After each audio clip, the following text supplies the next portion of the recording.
તને ખબર લાલા તું કેવો હતો? યાદ છે તને? આછું આછું યાદ આવે પણ ઓમ નહીં. તુલસી તને બહુ ગમતી હતી ને, એને લઈને તું જુનાગઢ આવ્યો. કેટલું મોટું સાહસ કર્યું તે પ્રેમમાં. પ્રભુ એ હે ને 6 વર્ષ પહેલાની કેસેટ હે બધી, જૂની વાતો છે. પછી તમારા જીવનમાં ખુશી આવી, પણ એ ખુશી તે વેડફી નાખી લાલા. સમજ્યા કે તારા જીવનમાં મુશ્કેલી આવી છે જ્યારે ખુશીનું એક્સિડન્ટ થયું ત્યારે, પણ એના પછી તે શું કર્યું? પણ મારે એ બધું કરવું નતું, પણ એમ થતું કે મને કઈ ખબર જ ન પડી. વ્યાજે પૈસા લીધા, ખરાબ સંગતે લાગી ગયો, દારૂની લતે ચડી ગયો, રોજ રોજ દારૂ પીતો હતો ને. તું રોજ કેવી હાલતમાં ઘરે આવતો તો તને યાદ છે? ક્યાંથી યાદ?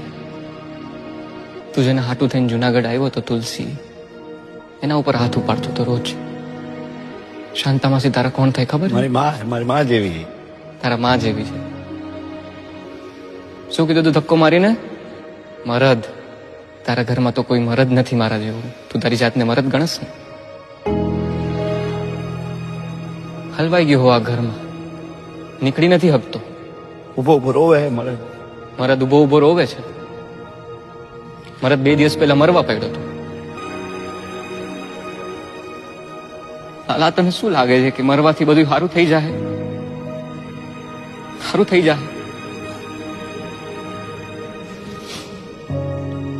તું અહીંયા છો, અહીંયા હલવાનો છો, આટલા દિવસથી ગાયબ છો, ઘરે શું હાલત થઈ છે તને ખબર છે? તુલસીની ખુશીની શું હાલત થઈ છે તને ખબર છે લાલા? એ મારી જેમ રોતા હશે, મને યાદ કરતા હશે અટાણ. તે કેમ આવું કર્યું લાલા? મને નથી ખબર કેમ આવું થઈ ગયું. સરસ સરસ હાલતું હતું ને બધું, તે કેમ આવું કર્યું? મને નથી ખબર, પછી ચાલતું ગયું. મને નથી ખબર. મમ્મી, પપ્પા ક્યારે આવશે? ઓલા પીહુના મમ્મી કહેતા હતા પપ્પા મરી ગયા. ના આવે, પપ્પા જીવે જ છે. તું જો આ પિંક કલર કેટલો ફાઇન છે, કરવા માંડતો.